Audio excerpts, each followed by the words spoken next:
बिस्मिल्लाहिर्रहमानिर्रहीम। अस्सलाम वालेकुम क्लास। उम्मीद है आप लोग खैरियत से होंगे। और आज हम स्टार्ट कर रहे हैं एक्सरसाइज 1.2 जिसके क्वेश्चंस हैं हमारे पास। क्वेश्चन नंबर 1 है use truth table to verify these equivalences. Okay class, ये जो टी और एफ यहाँ पे नोटेशन लिखी हुई है, it's mean the whole column is has true value and f means the whole column has f value। तो स्टार्ट करते हैं इनमें से आर्बिट्रेरी कुछ क्वेश्चंस। ओके फर्स्टली हमारे पास ये कॉलम है जो हमने प्रूफ करवाना है P and T is equal to again P equivalence to. ये जो इक्वलिटी के साइन के ऊपर एक और बार है, इसमें ये इक्वलेंस है। ओके ए पार्ट में हमारे पास P के लिए हमने प्रोपोजिशंस अरेंज की, ट्रू ट्रू फॉल्स फॉल्स।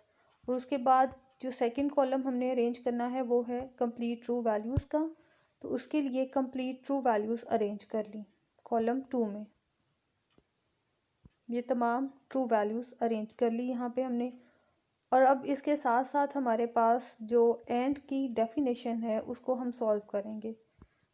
बहुत ट्रू आ रहे हैं इसलिए यहाँ पर ट्रू रिज़ल्ट, यहाँ भी बहुत ट्रू वैल्यूज़ हैं सो यहाँ भी ट्रू।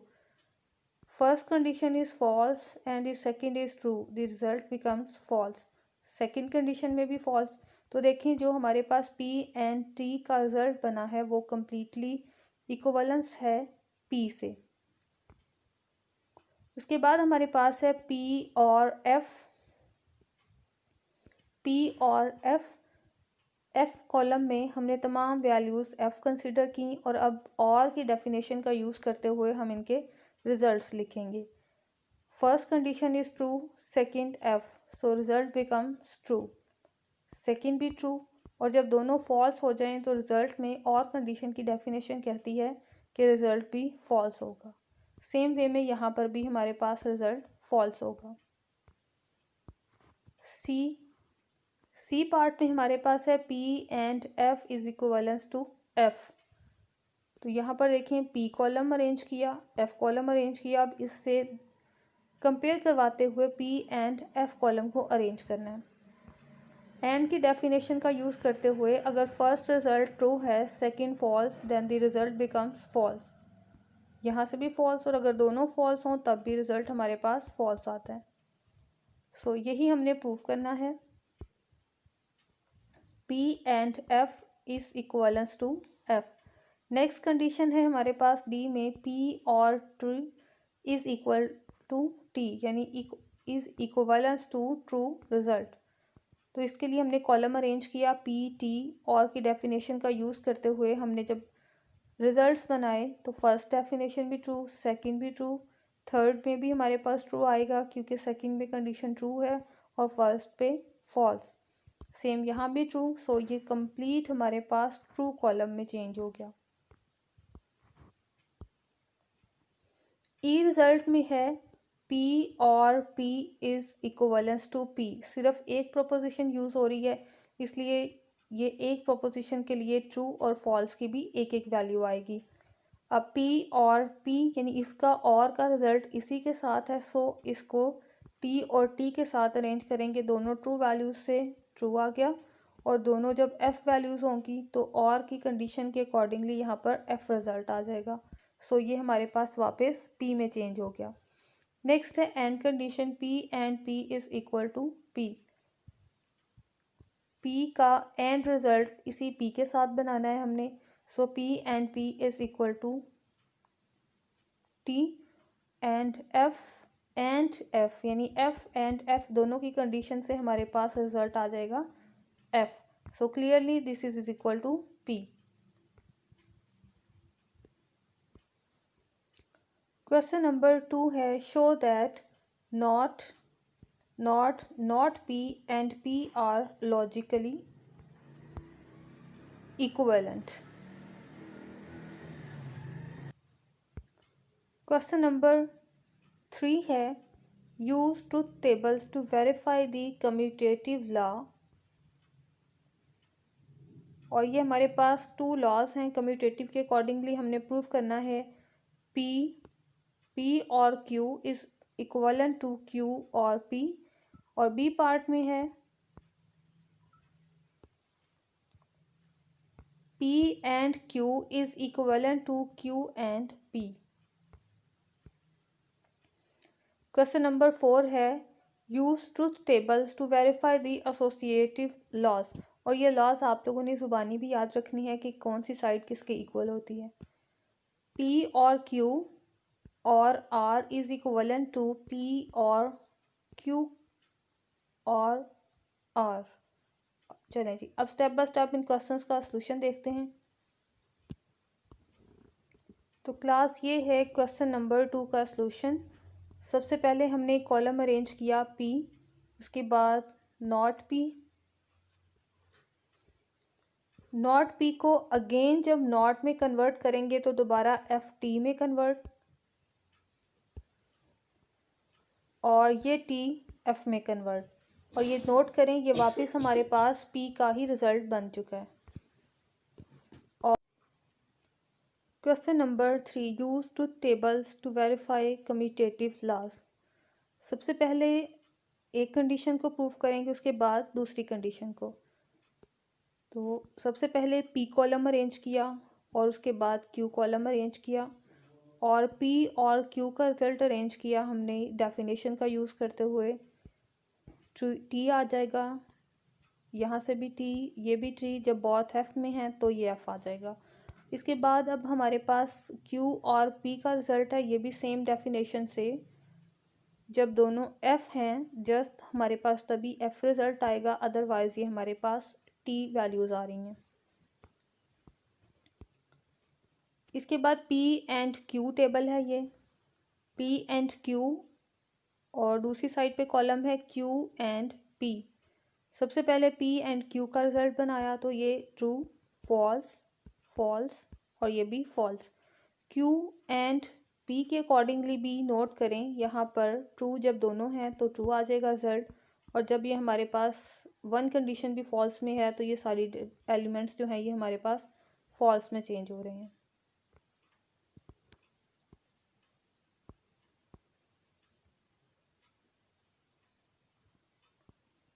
और यहाँ से ये कॉलम इस कॉलम के इक्वल है, इसलिए ये हमारे पास कम्यूटेटिव लॉ भी इसमें होल्ड कर रहा है।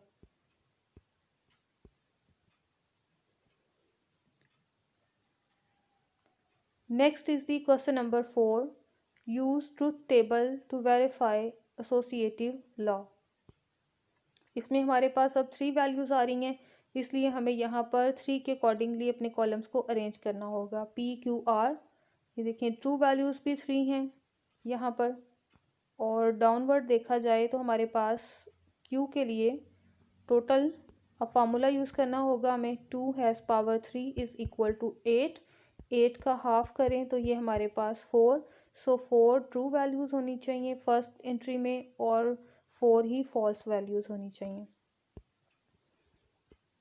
ये हमने 4 ट्रू अरेंज कर लिए, और उसके बाद इसी तरह 4 F हैं, और Q के एलिमेंट्स को लिखने के लिए हम 4 का भी हाफ करेंगे तो ये हमारे पास 2 आ गया, और 2 टाइम्स ये ट्रू वैल्यूज़, फिर 2 टाइम ये F values, again 2 time true values, और लास्ट पे 2 वैल्यूज़ ऑफ F।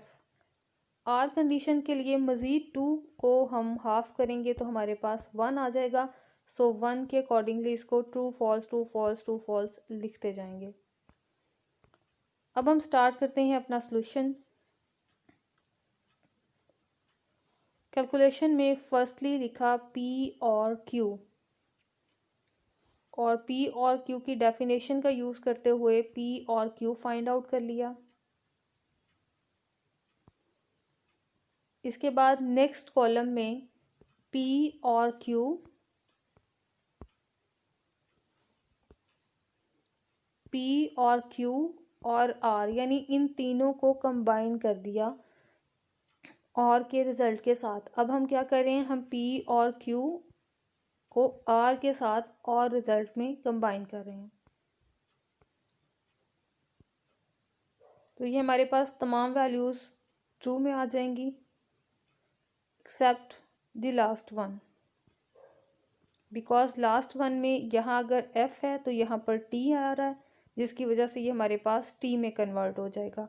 और जब दोनों एफ फॉल्स में है तभी हमारे पास ये फॉल्स की कंडीशन आएगी। ओके, अब हम सेकंड प्रूफ करते हैं। सबसे पहले अब यहाँ पे ब्रैकेट के अंदर वाला रिजल्ट दैट इज़ क्यू और आर, ये क्यू और आर का रिजल्ट हमने सेपरेट किया, ये इसकी वैल्यूज़ बना ली। और अब हम Q और R के साथ P को अटैच करेंगे, ये P के साथ अब और का रिज़ल्ट सॉल्व करेंगे। Q और R और P के साथ और के रिज़ल्ट से हमारे पास तमाम वैल्यूज़ ट्रू और लास्ट पर जो वैल्यू है बस वो हमारे पास फॉल्स रिज़ल्ट दे रही है R की कंडीशन के अकॉर्डिंगली। अब हम चेक करेंगे कि क्या ये दोनों कॉलम सेम हैं, यानी इस कॉलम की वैल्यू इस कॉलम के इक्वल है। तो अगर ये इक्वल है तो इट्स मीन ये और कंडीशन में एसोसिएटिव है। तो क्लियरली ये रिज़ल्ट इक्वल है, इसलिए ये और की कंडीशन भी सेटिस्फाई है। सिमिलरली ये एंड की कंडीशन को प्रूव करना है, ये आपने खुद प्रैक्टिस करनी है और मुझे कमेंट में बताना है कि you have completed the question. Solution आप यहाँ से देख सकती हो। Next is question number 5, use truth table to verify distributive law. P Q R को उसी डेफिनेशन से जैसे हमने प्रीवियस क्वेश्चन में अरेंज की थी टर्म्स, इसी तरह पी क्यू आर को यहाँ भी अरेंज कर लिया। इसके बाद क्यू और आर का रिजल्ट फाइंड किया, क्यू एंड आर तमाम values true except where both values are F. अब पी और क्यू और आर के रिजल्ट को एंड में चेक करेंगे कि रिजल्ट क्या आता है।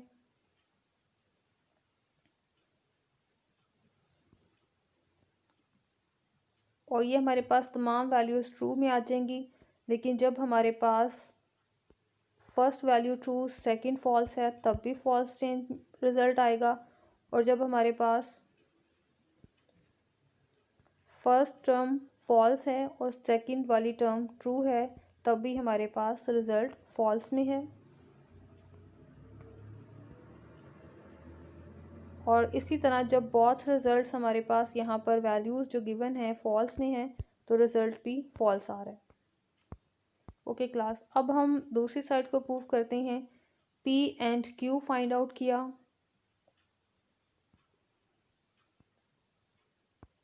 जब हमारे पास एक भी F आ गया तो तमाम रिज़ल्ट F में चेंज कर दिया हमने, बाकी तमाम वैल्यूज़ ट्रू हैं। और इसके बाद P एंड R,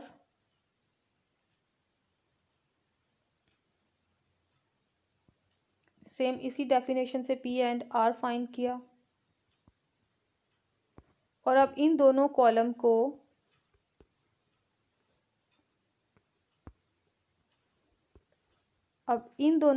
को और के रिज़ल्ट से कंबाइन किया और की तमाम कंडीशन आएगी। हमने ये लेट कर लिया कि ये तमाम कंडीशन F के इक्वल है, इसलिए रिप्रेजेंटेशन के लिए हमने यहाँ पर F लिख लिया।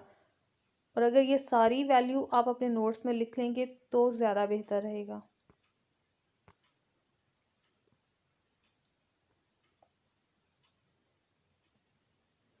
और की डेफिनेशन है सो तमाम वैल्यूज़ ट्रू होंगी, बस जब हमारे पास बहुत वैल्यूज़ F हैं तो रिज़ल्ट में F आएगा।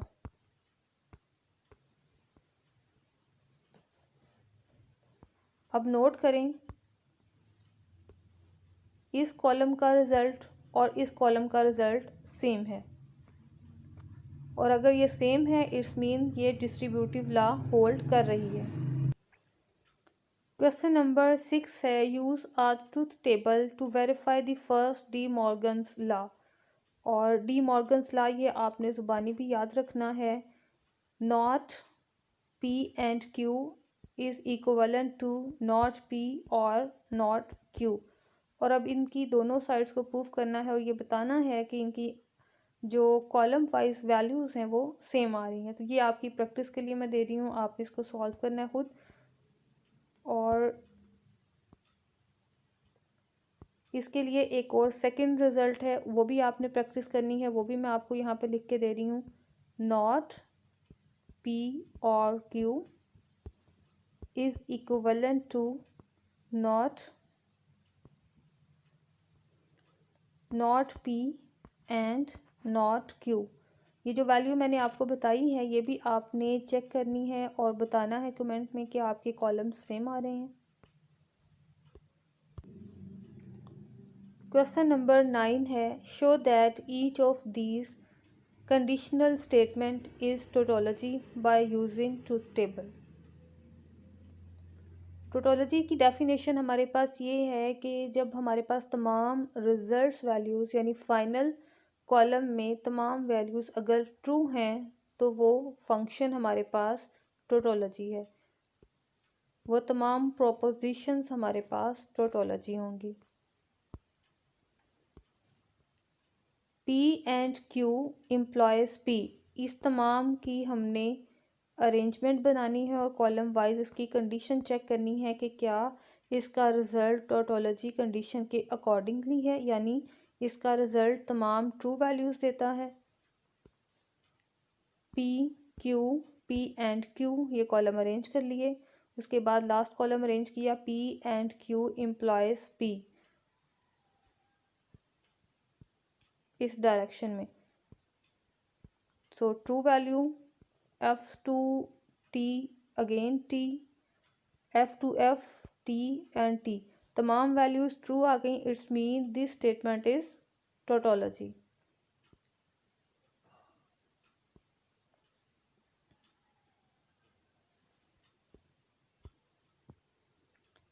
ओके क्लास, हमारे पास ये एक प्रूफ है, P implies Q is equivalent to not P और Q, राइट। ये फार्मूला आपने याद रखना है और अगर कोई क्वेश्चन आपको कहा जा रहा है कि लॉजिकली प्रूफ करें तो वहाँ पे हमें इस फार्मूला की ज़रूरत पड़ सकती है। दो तरह से क्वेश्चन सॉल्व हो रहे हैं, ट्रूथ टेबल के इस्तेमाल से और दूसरा मेथड है लॉजिकली। तो अब लॉजिकली भी हम क्वेश्चंस को डिस्कस करेंगे। अब यही क्वेश्चन हम लॉजिकली प्रूफ करवाएंगे, ये जिसे अभी हमने टोटोलॉजी प्रूफ करवाया। तो इसके लिए यहाँ पर देखें फार्मूला यूज़ करेंगे। अगर हमारे पास ये इम्प्लॉयज़ कंडीशन में है तो फार्मूला हमारे पास है P implies Q is equivalent to not P और Q, राइट। तो यहाँ पर फर्स्ट टर्म के साथ नॉट अप्लाई किया हमने और उसके यानी फर्स्ट टर्म कंप्लीट हमारे पास क्या है, P एंड Q, यहाँ पर फर्स्ट टर्म है। सो फर्स्ट टर्म के साथ नॉट अप्लाई हुआ और बाय डेफिनेशन, और उसके बाद जो सेकंड टर्म है वो एज इट, यानी यहाँ पर Q था तो यहाँ पर एज इट Q आ गया, लेकिन हमारे क्वेश्चन की स्टेटमेंट में यहाँ P है इसलिए हम यहाँ पर P लिखेंगे। नॉट P को ब्रैकेट के अंदर मल्टीप्लाई करवा लिया तो ये बन गया नॉट P और कैसे बना ये देखें ज़रा। जब भी ब्रैकेट के बाहर से नॉट ब्रैकेट के अंदर मल्टीप्लाई होगा तो एंड और में चेंज हो जाएगा, और अगर ब्रैकेट के अंदर और लिखा होगा तो वो एंड में चेंज हो जाएगा, राइट। जैसे नेगेटिव ब्रैकेट के अंदर मल्टीप्लाई करवाएं तो साइंस चेंज हो जाते हैं, इसी तरह अगर नॉट ब्रैकेट में मल्टीप्लाई करवाएंगे तो एंड और इंटरचेंज हो जाएंगे। ओके, अब हमारे पास ये कंडीशन है और दोनों ही और में अवेलेबल हैं। एसोसिएटिव लॉ का यूज़ करते हुए P और Q को हमने इंटरचेंज किया। P पहले आ गया और Q बाद में चला गया। Q के साथ नॉट P है so as it not Q बाद में चला जाएगा। सो फर्स्ट ब्रैकेट में हमारे पास कलेक्शन आ गई नॉट P और P, और ऊपर हमने ये प्रूफ किया था नॉट P और P is equal to T, that's tautology, right. अगर आपको नहीं क्लियर तो आप रफ वर्क में चेक करके इसको वापस यहाँ पे एग्जैक्ट वैल्यू यहाँ पुट कर सकते हो। नॉट Q, अब टोटोलॉजी के साथ और कंडीशन में किसी भी स्टेटमेंट को सॉल्व किया जाए तो हमेशा ट्रू ही आएगा, राइट। और कंडीशन के अकॉर्डिंगली किसी भी स्टेटमेंट का रिजल्ट हमेशा ट्रू ही रहेगा। ओके, अब इसके बाद हमारे पास ये कंडीशन है P इम्प्लॉयज़ P और Q, और हमने इसका ट्रूथ टेबल भी बनाना है। पी क्यू अरेंज किया, उसके बाद पी और क्यू, और उसके बाद नेक्स्ट अब पी इम्प्लॉयज़ पी और क्यू की अरेंजमेंट इस कॉलम में अरेंज कर ली। सो टी आ जाएगा, दोनों टी हैं, अगेन टी, और एफ़ यहाँ पर पहले है इसलिए यहाँ पर ट्रू रहेगा, यहाँ दोनों एफ़ हैं सो ये भी ट्रू रिज़ल्ट आ गया। अगेन ये भी टोटोलॉजी है, लॉजिकली इसको प्रूफ करवाएंगे। लॉजिकली हमने ये फार्मूला अगेन अप्लाई करवाना है, सो ये आ गया नॉट पी और इसके बाद ये सारी की सारी bracket.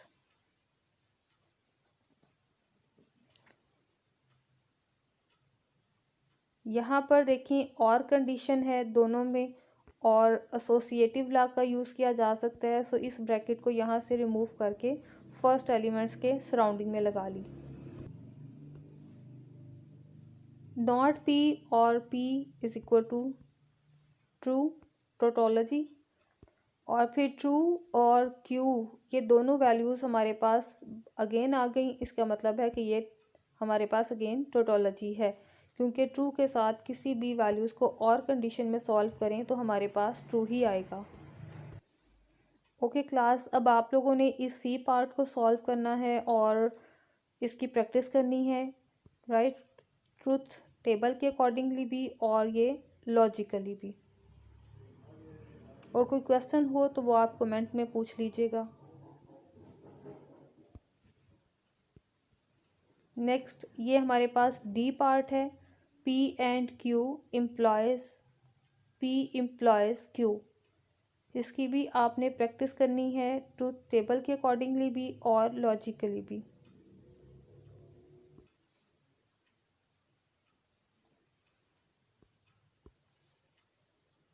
Here is the E part, truth table, और ये नीचे इसका लॉजिकली आंसर।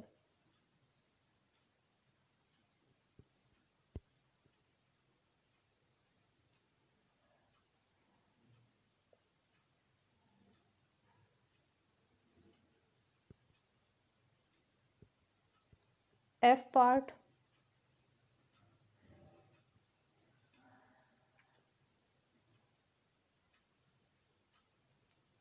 ट्रूथ टेबल, और ये नीचे इसका सॉल्यूशन लॉजिकली।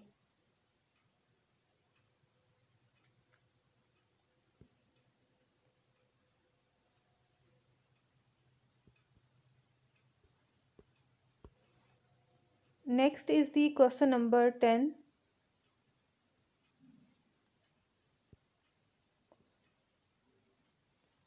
इसे भी हमने प्रूफ करवाना है कि ये टोटोलॉजी है या नहीं। पी क्यू अरेंज किया और इसी के अकॉर्डिंगली इसका ट्रूथ टेबल बनाया, पी और क्यू। उसके बाद पी और क्यू का नॉट पी के साथ एंड की कंडीशन के अकॉर्डिंगली रिजल्ट अरेंज किया, और आफ्टर दिस इस कंप्लीट का एम्प्लॉयज साइन बनाया हमने क्यू की डायरेक्शन में, राइट। बोथ एफ हैं, सॉरी एफ फर्स्ट है और सेकंड पे ट्री है, so result is tree. Both F हैं सो यहाँ पर भी ट्री, और अगेन बोथ ट्री हैं सो यहाँ पर रिजल्ट भी टी आएगा। बोथ एफ हैं सो यहाँ पर भी ये एफ आएगा। सो कंप्लीट वैल्यूज़ ट्रू हो गई, सो ये भी टोटोलॉजी है। अब इसको लॉजिकली प्रूव करवाना है हमने। सो ये फर्स्टली कंडीशन आ गई नॉट फर्स्ट स्टेटमेंट और ये आ गई सेकंड स्टेटमेंट। नॉट को ब्रैकेट के अंदर मल्टीप्लाई करवाया, एंड और में चेंज हो जाएगा और हर एक के साथ नॉट अप्लाई हो जाएगा। और अब यहाँ पे डबल नॉट होने की वजह से ये पी में चेंज हो गया। यहाँ से नॉट को ब्रैकेट के अंदर मल्टीप्लाई करवाया, not P and not Q. और नेक्स्ट अब डिस्ट्रीब्यूटिव लॉ अप्लाई होगा। डिस्ट्रीब्यूटिव लॉ अप्लाई करते हुए पी और नॉट पी एंड पी और नॉट क्यू। पी और नॉट पी का आंसर हमारे पास टोटोलॉजी में चेंज हो जाएगा ट्रूथ रिजल्ट में, एंड सिमिलरली इसी तरह नीचे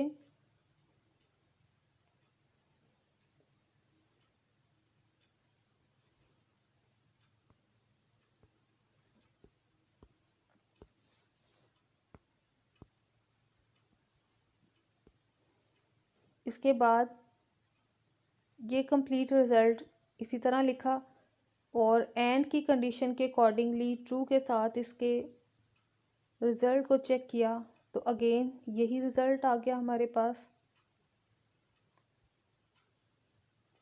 और अब एसोसिएटिव लॉ अप्लाई करते हुए क्यू के साथ ब्रैकेट इंटरचेंज की, Q and not Q is equal to true, truth result, P और T is equal to T, right.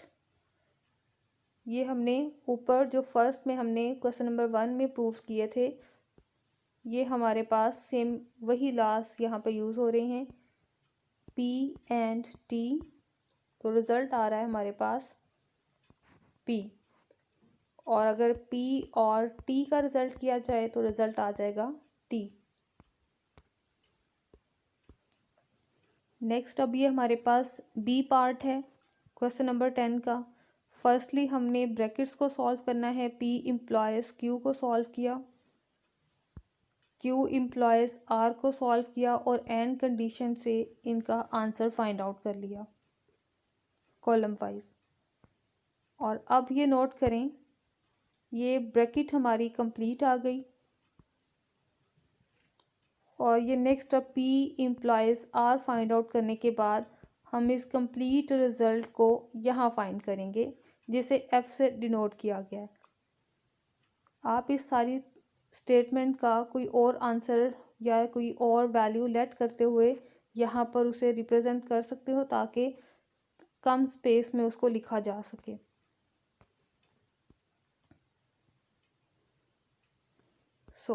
इन दोनों का एम्प्लॉय साइन और ये उसका आंसर, तमाम वैल्यूज़ ट्रू आ रही हैं।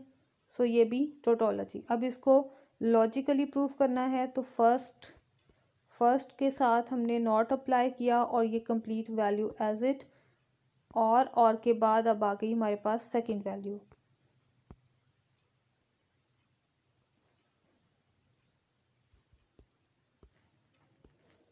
क्लास यहाँ पर हर ब्रैकेट को ही सेपरेट कर लिया गया है।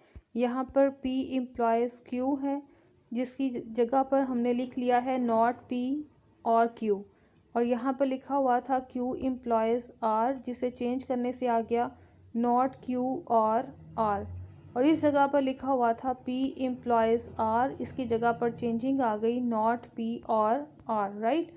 तमाम एम्प्लॉयज़ को हमने और कंडीशन में कन्वर्ट कर लिया और फिर जो इनमें दरमियान में यहाँ पर एम्प्लॉयज़ का साइन आ रहा था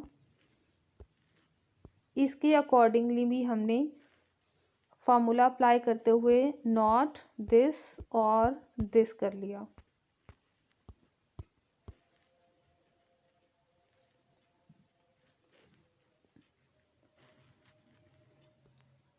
नॉट ब्रैकेट के अंदर मल्टीप्लाई करवा लिया,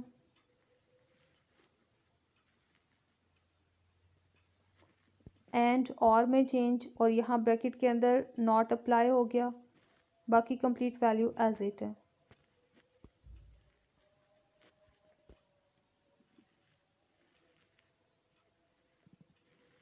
इसके बाद एसोसिएटिव लॉ अप्लाई करते हुए ये ब्रैकेट पहले और ये ब्रैकेट बाद में लिख ली।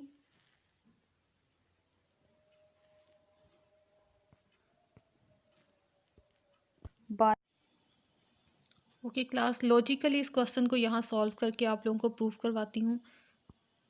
दिस नॉट पी और क्यू, ये मैं स्टेटमेंट लिख रही हूँ अभी, एंड नॉट क्यू और आर और नॉट पी और आर। सबसे पहले हम इस बड़ी ब्रैकेट से बाहर जो नॉट लिखा हुआ है इसको अंदर मल्टीप्लाई करवाएंगे, तो ये रिज़ल्ट और में चेंज हो गया, नॉट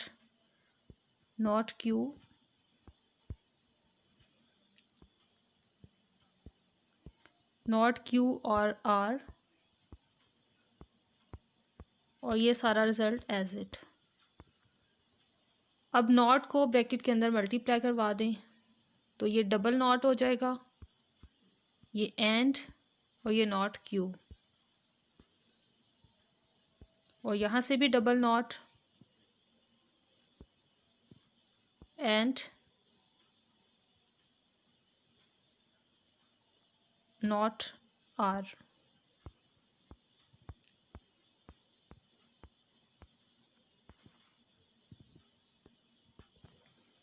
डबल नॉट जब कंबाइन हो जाएं तो नॉट कैंसिल होकर जस्ट वही फिगर नीचे आ जाता है।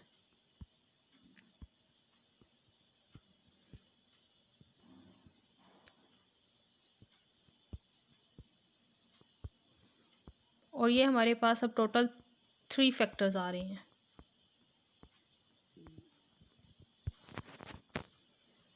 इन्हें दरमियान वाली ब्रैकेट को सेपरेट करते हैं, Q एंड नॉट R।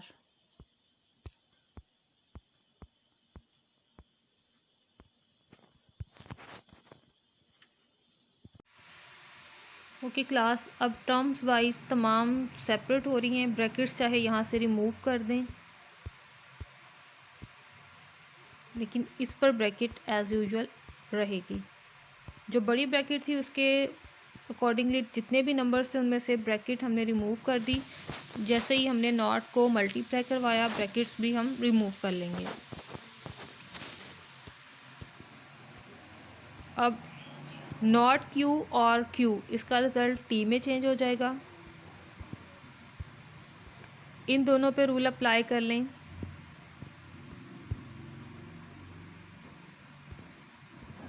ये नॉट आर एज इट और इन दोनों पे कम्यूटेटिव लॉ अप्लाई करते हुए आर को पहले लिख लें और नॉट पी को बाद में। पी एंड टी लिखा हो तो स्टेटमेंट के अकॉर्डिंगली हमेशा पी आंसर आएगा। और को अंदर अप्लाई कर दें तो हमारे पास यही स्टेटमेंट बनेगी। अब नेक्स्ट कंडीशन में नॉट आर और आर का रिज़ल्ट टी में कन्वर्ट हो जाएगा।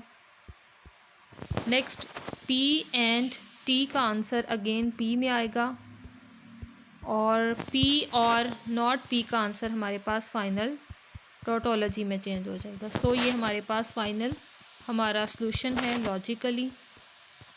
ओके क्लास, ये आपका आज का लेक्चर था। आप लोगों ने क्वेश्चंस यहाँ तक कवर करने हैं और आपका कोई क्वेश्चन हो तो वो आप कमेंट में पूछ लीजिएगा। अल्लाह हाफिज़, दुआ में याद रखिएगा।